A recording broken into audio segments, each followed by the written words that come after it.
지금 프랑스 파리에서 전 인류의 대축제가 열려지고 있습니다. 금요일 새벽 시간에 개회식이 열려있고 지금 33회 파리 올림픽이 열려지고 있습니다. 전 세계인의 축제의 자리이기도 하고 그것을 통해서 온 인류가 하나가 되어지고 기쁨과 즐거움을 나누는 시간을 갖고 있습니다.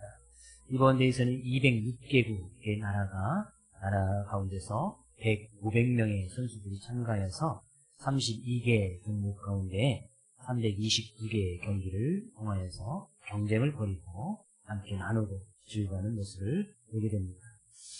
개막식을 제가 직접 보지 못해도 나중에 하이라이트를 좀 봤을 때 거의 사회자가 정말로 세계 모든 나라들이 하나가 될 수 있는 그런 멘트를 놓으면서 이렇게 사회를 하는 것을 들을 수 있었는데요. 우리는 그것을 보면서 함께 어떤 드라마가 만들어지기도 하고 역사가 이루어지고 감동도 있고 눈물도 흘리고 그런 모습을 보게 될 것입니다. 오늘 새벽 시간에도 우리나라에도 금메달 소식이 있었지요. 스포츠를 보다 보니까 뉴스를 통해서 항상 보는데 펜싱에서 금메달 나왔고 사격에서 최초의 은메달을 땄고 수영에서 메달 따는 것은 우리나라 아시아 선수들이 수영에서 따는 것은 체격 조절 자체가 잘 되지 않기 때문에 극히 힘든 일인데 이 수영에서 동메달이 하나 나왔고 이제 금메달도 한두 개는 나오지 않을까 생각이 듭니다. 근데 저는 항상 그런 올림픽이나 또 아시안게임, 또 월드컵 같은 그런 모습을 보면서 정말 전 세계가 모든 국가가 하나가 될 수 있을까? 라는 그런 의문이 들기도 합니다.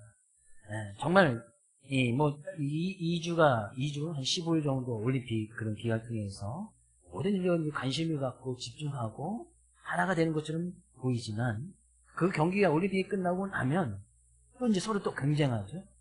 그걸 또 전쟁하고 싸우고 시기하고 또 다투고 서로 간에 지금도 전쟁하고 있는 나라가 있지 않습니까?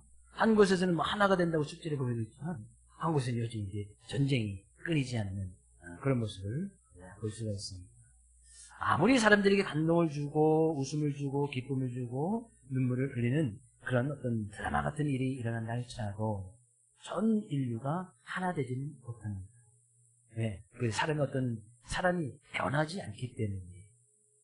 그곳에 하나님, 예수 그리스도가 없기 때문입니다. 진정으로 온 나라가 민족이 온 인류가 하나 될 수 있는 비결은 오직 예수 그리스도밖에 없습니다. 어디 아무리 감동의 눈물을 흘리고 난다 할지라도 돌아가서는 아무런 사람이 변하지 않기 때문이죠. 그런 감동의 여운이 남아있긴 하겠지만 그것을 통해서 사람이 변할 수는 없다. 그런 거예요.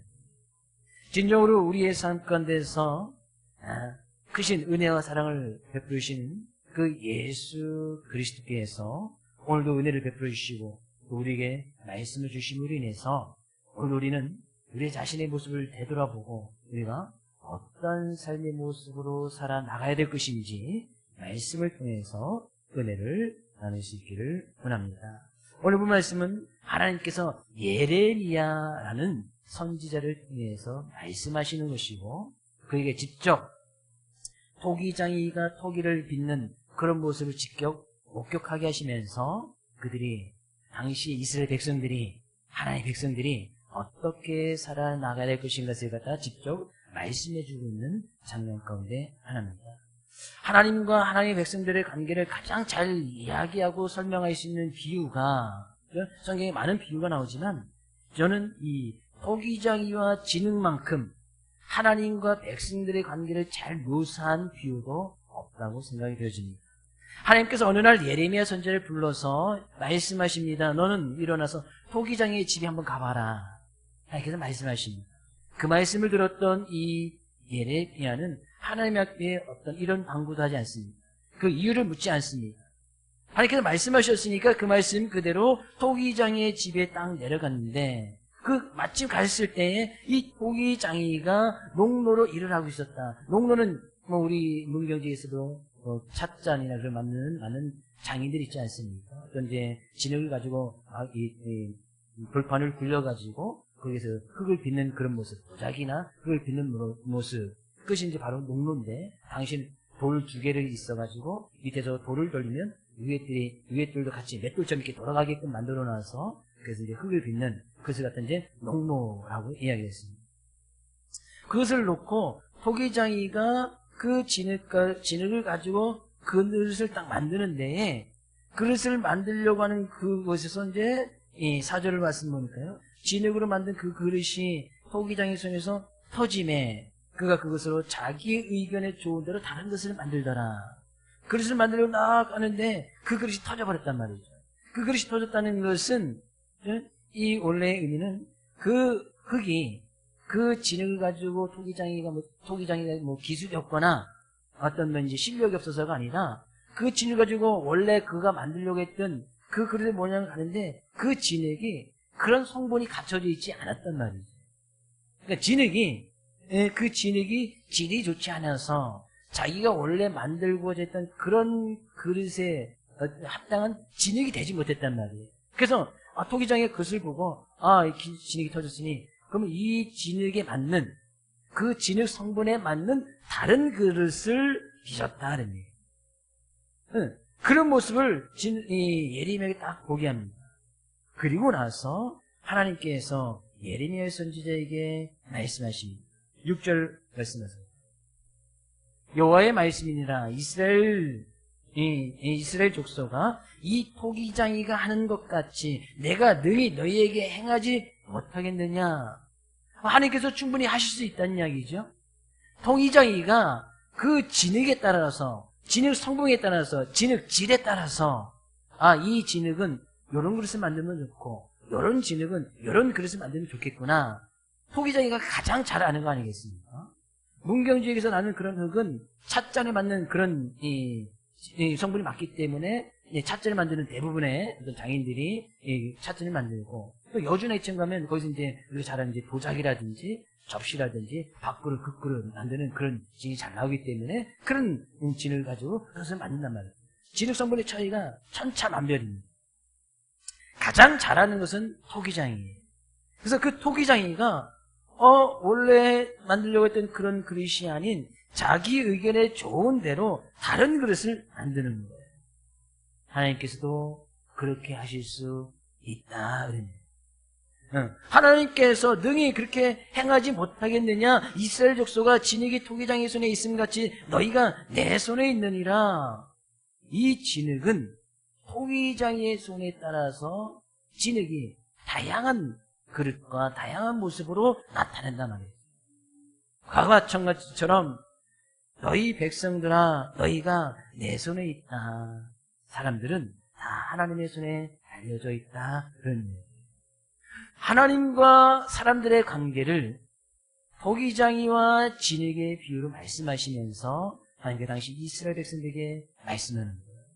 그러면서 하나님 너희가 내 손에 있으니 7절 내가 어느 민족이나 국가를 뽑거나 부수거나 멸하라고 할 때에 8절 만일 내가 말한 그 민족이 그의 악에서 돌이키면 내가 그에게 내리기로 작정하였던 재앙에서 뜻을 돌이키겠고 한 나라를 멸망시키고 흥하게 하고 망하게 하는 것도 하나님의 손에 달려져 있단 말이에요.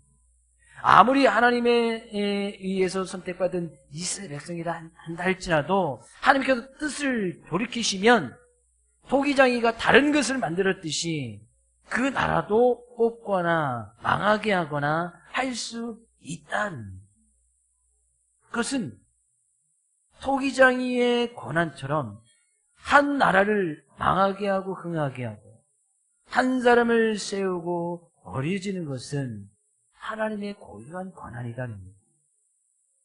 이 말씀을 잘 알았던 바울 사도는 로마서에서 동일하게 아주 비슷하게 그 말씀을 인용해서 우리에게 말씀해 주고 있습니다. 로마서 9장 19절에서 24절 말씀, 제가 한 절, 여러분이 한 절 이렇게 말씀을 교독하도록 하겠습니다.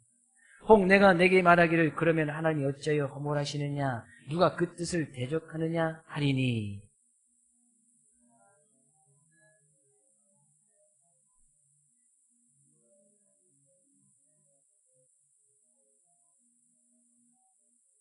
토기장이가 진흙 한 덩이로 하나는 귀 있을 그릇을 하나는 천이 있을 그릇을 만들 권한이 없느냐.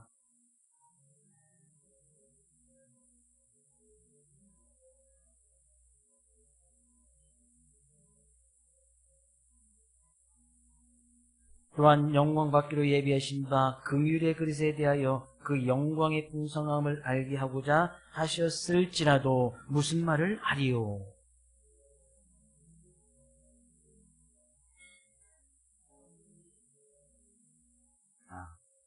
바울서다가 하나님과 사랑의 백성 토기장이와 진흙의 비유를 너무 잘 알아서 그 비유의 말씀을 가지고 이야기하는 거예요. 하나님께서 우리를 다양한 모습으로 빚으시고 하나님께 택하시기도 하고 하나님께서 여러 모양으로 어떤 사람은 귀 있을 그릇, 어떤 사람은 천이 있을 것을 만들 그 권한이 하나님께 있다 하는 얘기예요. 근데 사람들이 그런 하나님의 고유한 권한에 도전을 합니다. 쉽게 로마서에서는 그런 하나님이 없어도 된다고 하는 사람도 있었고 하나님이 없는 그런 어리석음을 사는 어리석음을 가지고 가는 사람들이 있었고 그런 하나님의 고유한 권한에 그럼 우리가 우리 마음대로 할 수 있지. 그러면서 그들이 반문을 제기합니다. 왜 하나님께서 누구는 귀한 그릇으로 누구는 천이 있을 것으로 누구는 저런 모습으로 누구는 이 모양으로 어떤 사람은 부자로 어떤 사람은 가난한 사람으로 어떤 사람은 어떤 권력 있고 힘 있는 사람으로 어떤 사람은 정말 천한 사람으로 하나님께서 만들었다면 그들이 반문을 제기하는 것이 그런 하나님이라면 그런 하나님은 불공평한 것이 아닌가. 그런 하나님은 우리가 믿을 수 없다. 라는 그런 반문을 제기하는 거예요. 하나님께서 어떤 토기장이냐 비유 하나님께서 누구를 택하셨냐 누구를 귀한 것으로 누구를 천한 것으로 이야기하는 어떤 하나님의 선택의 교리를 이야기할 때는 꼭 이런 반문이 생깁니다. 왜 하나님은 누구는 그죠?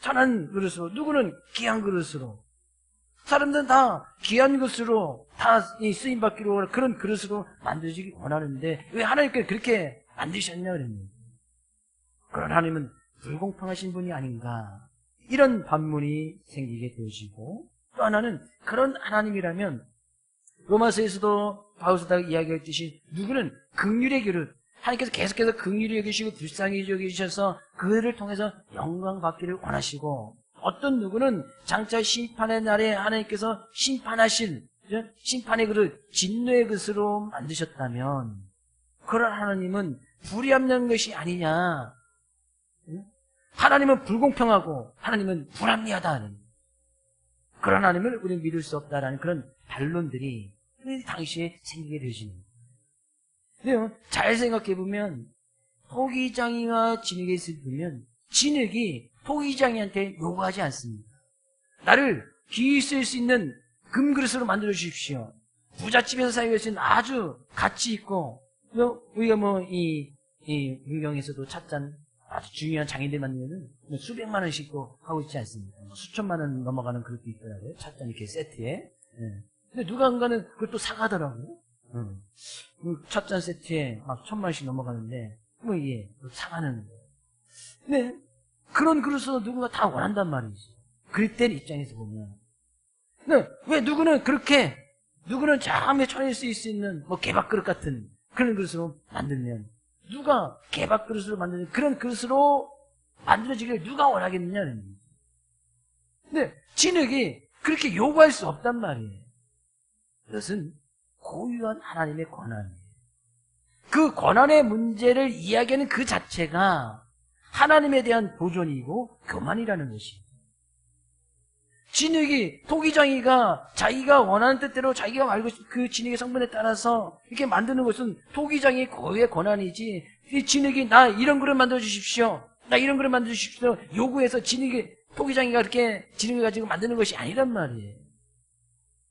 하나님께서 누구를 택하시고 누구는 천한 그릇으로 누구는 귀한 그릇으로 누구는 심판의 대상으로 누구는 진노의 그릇으로 긍휼의 그릇으로 만드셨는가 그러니 불공평하다 이런 이야기를 할 수가 없단 말이에요. 꼭 이런 선택의 교리를 말하게 되면 하나님께서 나를 택하시고 불러주시고 하나님의 자녀 삼으신 그런 하나님의 은혜에 감격하고 감동하고 그런 은혜에 감사하는 것이 아니라 꼭 오히려 반발하고 따지고 나간단 말이에요. 그렇다는 것은 내가 곧 하나님이 되고 싶다 그런 얘기가 아니겠습니까? 하나님의 고유한 권한을 가지고 내가 내 스스로를 귀한 그릇, 소중한 그릇, 가치 있고 힘 있고 능력 있는 그런 그릇이 되고 싶은 그런 교만이 있단 말이에요. 우리는 그 창조주 하나님을 잃어버립니다.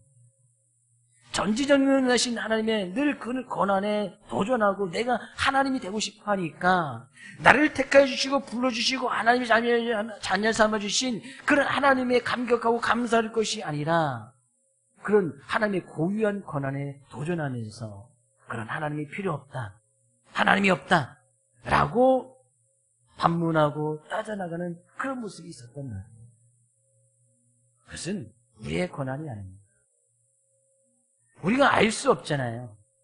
그 사람이 천한 그릇인지 이 기있음 받는 그릇인지 전혀 알 수가 없습니다. 저 사람이 구원받을 사람인지 구원받지 못할 사람인지 우리는 알 수가 없어요.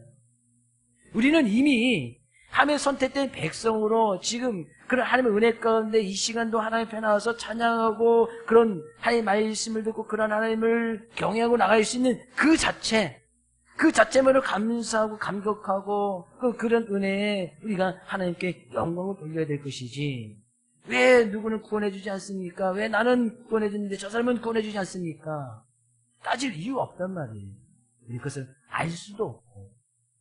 그러니 하나님의 뜻이 어디 있는지 우리는 알 수가 없으니까 우리를 택하여 불러주신 그에게 감사하면서 여전히 그 은혜를 받은 우리들은 그 은혜를 나눌 수밖에 없고 전할 수밖에 없고 증거할 수밖에 없는 거예요. 그 사람을 택하고 안 택하고는 나중에 하나님의 고유한 권한이란 말이에요. 그런 거죠. 물에 빠진 사람을 구해냈더니 내 보따리 내놔라 그런 얘기 아니겠습니까? 하나님께 우리를 물에 빠진 우리를 구원해 주셨으면 그에 대해서 감사하고 은혜를 나누고 하나님께서 우리를 통해서 이루시고자 하는 그 뜻을 이뤄나가면 되지, 내 보따리 찾으면서 하나님의 권한에 도전할 이유 것은 사람의 권한이 아니란 말이에요.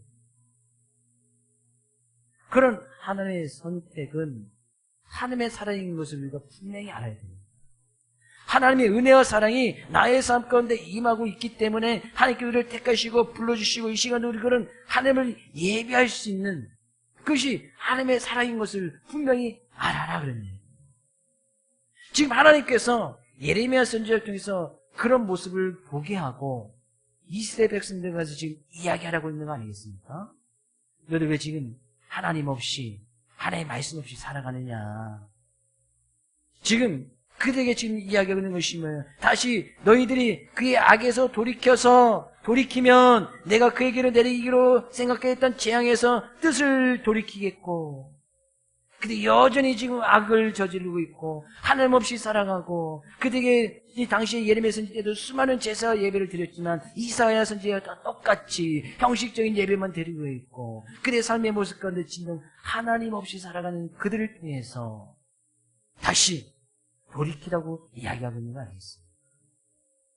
그런 하나님의 권한에 도전할 것이 아니고 하나님 없다고 하는 그런 어리석으면서 살아갈 것이 아니라 그 하나님께서 주신 하나님의 말씀을 들고 다시 돌이켜라 그런 이야기예요. 지금 그런 하나님의 말씀이 그들 삶 가운데 여전히 임하고 있다는 것은 아직까지 하나님의 사랑이 그들에게 임하고 있다 그런 얘기예요. 하나님은 그들을 멸망시키거나 성경이 이야기했던 그런 저주를 내려서 그들을 나라를 그들의 민족을 멸망하게 하시고 하는 것이 하나님의 뜻이 아닙니다. 그걸 누가 기뻐하겠습니까? 하나님께서는 그렇게 지금 너희를 멸망할 것이다, 재앙을 내릴 것이다 라고 이야기했던 것은 그런 것을 통해서 그런 하나님의 멸망이 있으니, 저주의 말씀이 있으니 그 멸망과 저주를 받지 않게 해서 이미 하나님의 말씀이 임했던 그 말씀으로 다시 돌이키라는 거 아니겠습니까? 그것이 하나님의 사랑이다. 지금 하나님의 말씀이 나의 삶 가운데 들려지고 있다는 것은 하나님의 사랑이 지금 나의 삶 가운데 임하고 있다. 하나님의 말씀이 들리시는 분 하면 하나님의 사랑이 지금 임하고 있는 거예요. 하나님의 지금 나의 삶까지 지금 임하고 있는 거예요. 그렇게 하나님께서 우리에게 무조건적인 사랑, 아가페긴 사랑, 희생적인 사랑을 우리에게 지금도 보여주고 있는 거예요. 하나님의 선택의 교리는 그렇게 받아들이셔야 됩니다.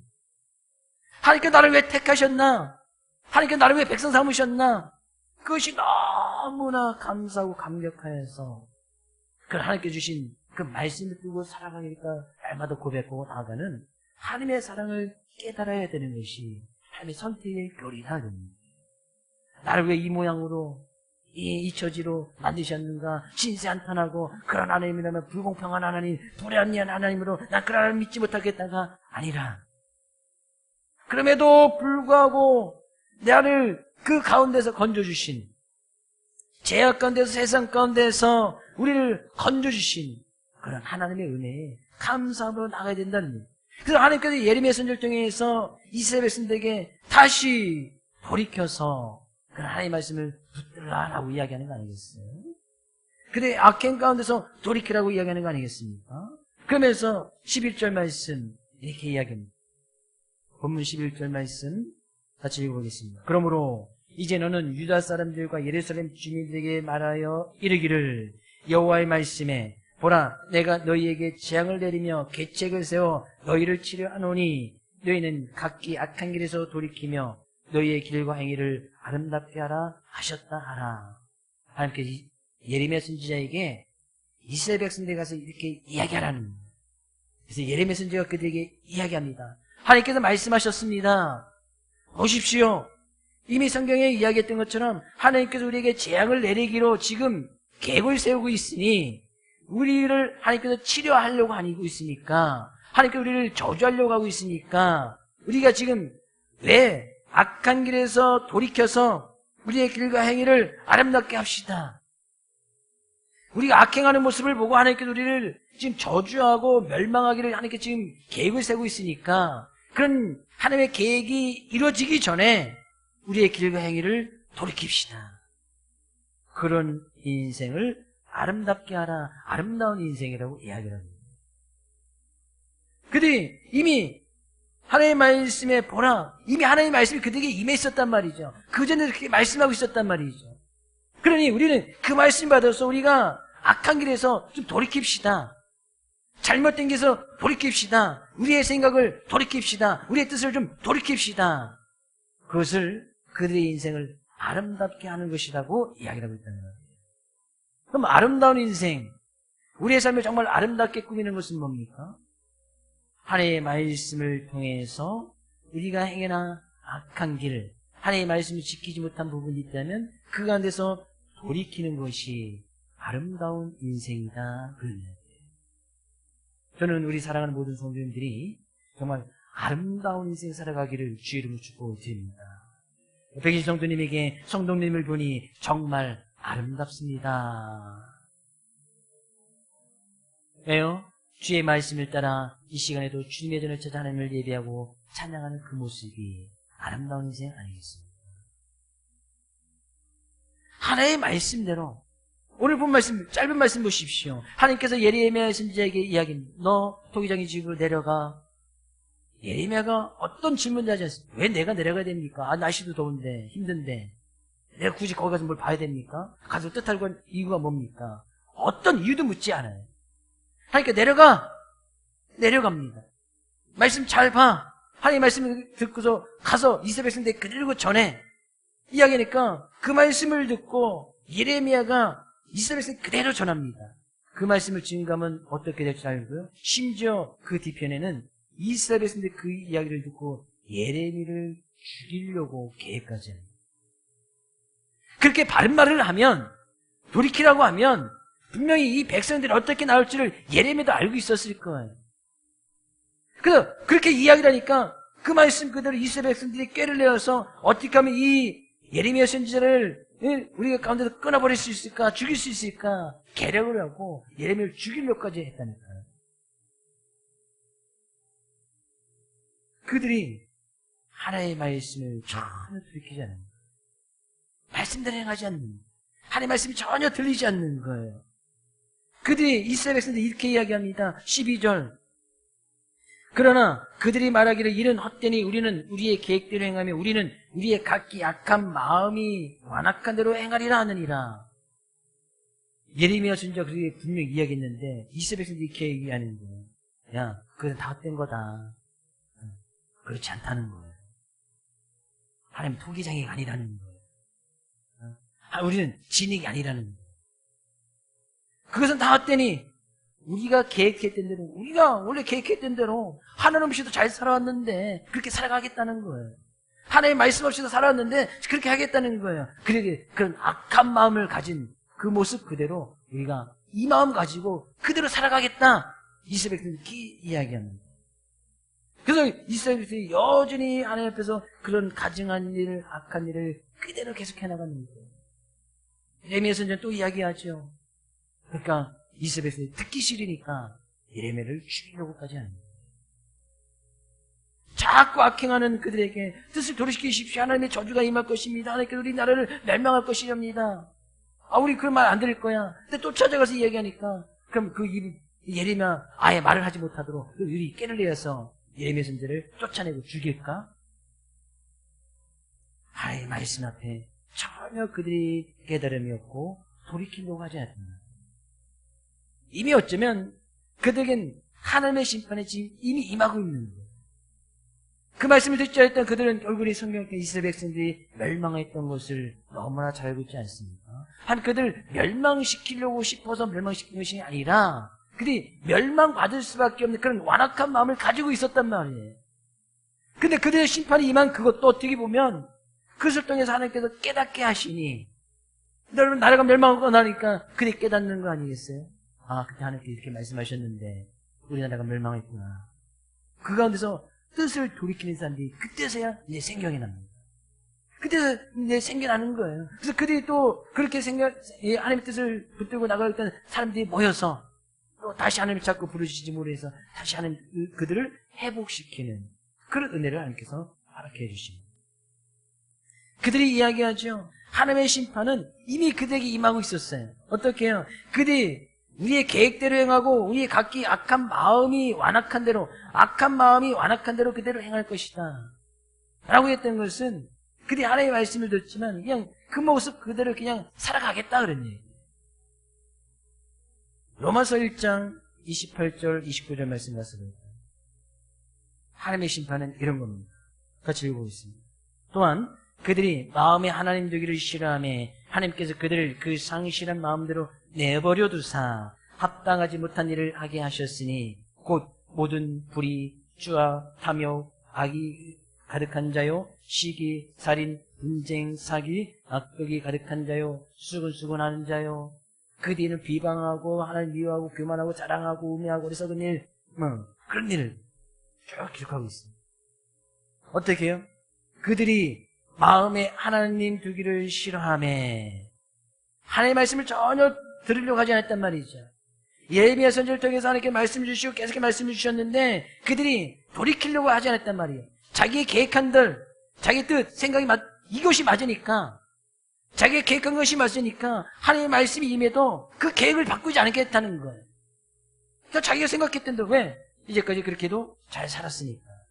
전혀 삼건대 문제가 없는 것처럼 여겨졌으니까.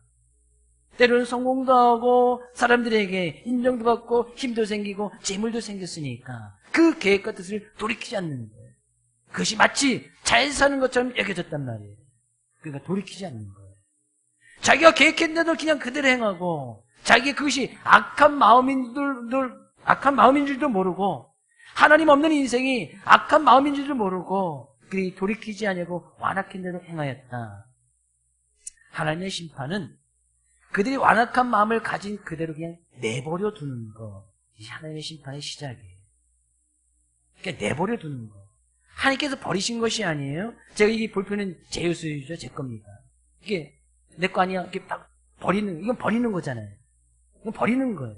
근데 볼펜이 저기 있으면 그냥 그 상태 그대로 내버려 두는 거예요. 이거 내버려 두는 거예요. 악한 마음을 가지고 완악한 마음을 가지고 하나님의 말씀을 전혀 듣지 않으려고 하는 이스라엘 백성들 그냥 그대로 내버려 두는 거예요. 버린 게 아니고 그냥 내버려 두는 거예요. 그들이 살았던 그 모습 그대로 그래 살아가. 그래, 죄를 짓고 악한 마음을 가지고 살인하고 분쟁하고 사기치고 그렇게 네 계획대로 네 뜻대로 그냥 그대로 그냥 살아가. 그냥 내버려 두는 거예요. 하나님의 심판은 내가 너희 행한 그대로 심판하겠다. 그 행한 모습 그대로 가지고 나중에 심판하면 그만인 거예요. 근데 하나님의 심판은 그냥 내버려 두는 그 자체가 벌써 심판의 시작인 거예요. 근데 하나님께서는 우리를 통해서 말씀이 들려지게끔 하고 깨닫게 하고 그 말씀을 내가 말씀에 따라서 나의 연약하고 부족한 모습이 보이고 내 계획과 생각을 지금 내가 돌이키고 있다면 정말 아름다운 인생을 살아가고 있는 것이고 정말 하나님께서 원하시는 삶의 모습대로 지금 살아가고 있다는 얘기예요. 근데 어느 일부분 가운데서는 여전히 하나님 없다고 생각하는 우리 삶 전체가 다 그런 것이 아니라 어느 한 일부분 가운데서는 여전히 하나님의 말씀을 따라가지 못하는 부분들이 있고 하나님의 말씀과 뜻대로 그 말씀을 쫓아 행하지 못한 부분들이 어느 누군가에는 그런 부분이 남아있을 수도 있습니다. 그것을 이 시간 돌이켜야 된다는 거예요. 내가 인생의 한 부분이 하나님 없다고 생각되어지면 그 부분을 통해서 삶 전체가 하나님 없는 인생이 될 수 있기 때문에 가장 그런 하나님 없이도 됐다고 생각하는 삶의 부분이 뭐예요? 성경은 딱 세 가지를 이야기하죠. 안목의 정력, 이생의 재물, 세상의 권력. 재물 때문에 내가 그 재물에 관한 그 부분을 하나님의 말씀대로 행하지 못하고 놓지 못하니까 이것 때문에 나의 삶 전체가 하나님 없는 인생이 될 수 있단 말이에요. 안목의 전혀 눈에 보이는 것들, 물질에 관한 탐욕의 모습, 이생의 자랑, 또 권력에 관한 모습, 힘과 권력에 관한 그런 모습, 그것을 통해서 하나님 없는 인생을 살아가고자 하나님께서 원하시지 않는 거예요. 그래서 하나님께서 지금 그들에게 너의 계획 좀 돌이켜라. 너의 생각 좀 바꿔라. 재물 없어도 그 재물의 모든 것을 하나님께 맡기면 하나님께서 그 모든 것을 맡기고 나가는 그 사람의 인생을 왜 책임져 주시지 않겠습니까? 근데 그 부분을 내려놓지 못하는 거예요. 그러면 삶 전체가 하나님 없는 인생이 되는 거예요. 하나님께서 지금 이스라엘 백성들에게 지금 그것을 말씀하고 있는 거 아니겠어요? 너희 지금 계획하고 있는 그거 맞다고 생각하지, 그 뜻이 옳다고 생각하지, 그 계획 돌이켜. 그 생각 좀 돌이켜. 하나님께서 분명히 하나님께 드릴 수 있어야 되고 나의 시간과 말 분명히 하나님께 드릴 수 있어야 되는데 그거 없이도 살아가도 지금 성공하고 잘 되는 것 같지. 그 계획을 좀 돌이켜. 말씀하시는데 뭐야? 그것은 다 헛된 것이니. 내가 그래도 잘 살고 있는데 그거 다 헛된 것이니 우리 그 계획대로 돌이키지 아니고 내가 생각했던 그대로 그냥 살아갈 거야 라고 하나님의 말씀을 전혀 듣지 않는다면 하나님의 심판은 그래 그럼 그렇게 살아가도록 그냥 내버려 둔단 말이에요. 하나님의 심판이 임하고 있는 거예요. 그것을 깨달아야 된다는 거예요. 하나님의 말씀을 돌이키는 것 성경은 아름다운 인생이라고 이야기해요. 정말 우리의 길과 행위를 아름답게 한다면 그런 인생은 아름다운 인생 아니겠습니까? 사람들이 모여서 소대 예언을 말씀드렸듯이 올림픽 모여서 그들이 축제하고 하는 것 같아도 그곳에 하나님이 없으면 아무런 소용이 없는 거예요. 감동의 역사가 이루어지고 드라마가 만들어져도 게임 끝나면 그게 다 끝나는 거 아니겠습니까? 네, 그곳에 하나님이 없기 때문에. 저는 그런 축제들이 기독교 하나님을 찬양하는 그런 축제들이 올림픽을 열면서 그런 하나님을 찬양할 수 있는 그런 축제가 올림픽만큼 주기적으로 열렸으면 얼마나 좋을까. 그래서 이제 세계 이제 교단마다 세계 그리스도인 대회라든지 하고 있지 않습니까? 세계 그리스도인 대회, 세계 장로교 대회 이렇게 합니다. 거기 교회들이 막 모여서 축제를 합니다. 저는 이런 것들이 더 많아졌으면 좋겠어요. 세계 그리스도인 대회 하면 세계가 그래 주목합니다. 우리나라 좀 그리스도인에 모여서 뭘 할까? 보통 미국에서 세계 그리스도인 대회를 존경하는데요. 정말 나중에 정말 우리가 기회가 된다면 시간 내고 투자해서 세계 그리스도인데 할 때 한번 참여했으면 좋을 것 같아요.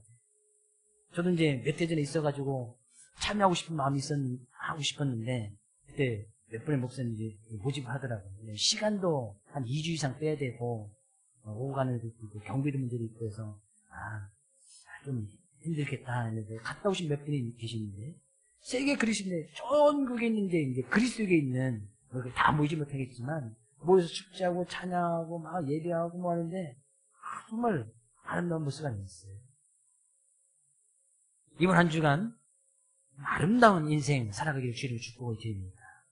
하나님의 말씀대로 예레미야가 그러니까 가고 전해 전하고 돌에 맞을 것을 그가 알매도 불구하고 위험을 감수하고 하나님의 말씀이 임해서 전하라 하니 그냥 전한 거예요. 예레미야도 사람이고 한데 왜 그것을 못 느끼겠습니까? 제가 그런 상황 가운데서 말씀을 전하면 죽을 줄 뻔히 알매도 불구하고 하나님의 말씀이 전하라 하니 그냥 전한 거예요. 아름다운 인생 아니겠습니까?